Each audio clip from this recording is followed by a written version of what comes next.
We hear so much today about these different transportation systems. The whole idea of the umbrella of smart mobility has so many different, if even maybe not even related pieces, things like ride sharing and ride hailing and things that have to do with autonomous driving, which has many different subsets in itself. Of those things, those elements, what's going to be most disruptive for the consumer experience, say, in the next 5 years, if anything, of those five? Is it just a lot of hype in thinking of ride sharing, ride hailing, and autonomous driving? Well, I do think when you step back and you look at the major trends that will impact consumers, particularly as it relates to the automobile business and the transportation business, is obviously the transition from internal combustion engines to electrified vehicles, pure battery electric vehicles. And you've been on that for a long while yourself. We've been at this for quite some time at Ford since the late 2009, 2010. We originally came out with a Focus Electric, and the company subsequently is going to be introducing 13 new electrified vehicles. 13 new ones, go up. And spending $4.5 billion. But so that movement from internal combustion engines to electrified vehicles, the dawn of autonomous vehicles, and I strongly believe that the next decade is going to be defined by the automation of the vehicle.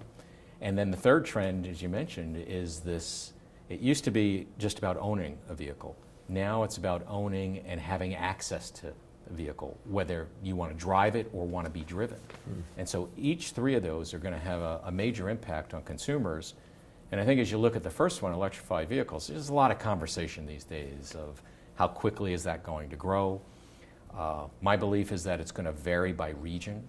I think Europe and China, it will grow faster than the U.S. So the recharging stations will be mandated and much more frequent?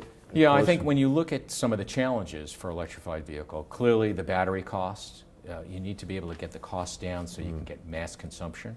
Because at the end of the day, folks who are buying vehicles, they're sitting at their kitchen table and they're saying, here's how much I have to spend each month.